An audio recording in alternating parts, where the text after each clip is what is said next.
Salary hike అయినా, source of income పెరిగినా మన లైఫ్ స్టైల్ అయితే చేంజ్ చేయాలనుకుంటారు. ఇమ్మీడియట్గా కార్ కొనాలనుకుంటారు, లేదంటే మంచి హౌస్ కొనాలనుకుంటారు. ఇంట్లో ఉన్న టీవీ కానీ ఫ్రిడ్జ్ కానీ మార్చి లైఫ్ స్టైల్ అయితే చేంజ్ చేసేస్తారు. ఇది కూడా ఈఎంఐ ద్వారాగా కొంటూ ఉంటారండి. ఇదైతే నిజం కదా. బట్ అదే ఇన్సూరెన్స్ పాలసీ ఈఎంఐ ద్వారాగా కట్టమని అడగండి, అబ్బో పాలసీయా మా వల్ల కాదు అంటారు.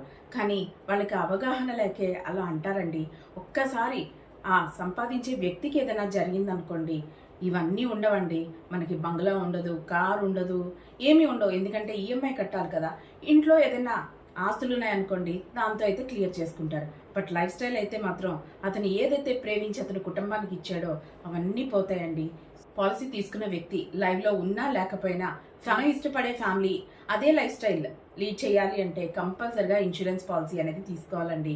నేనైతే రెడీగా ఉన్నాను పాలసీ తీసుకోవడానికి. మీరు కూడా రెడీగా ఉన్నారా?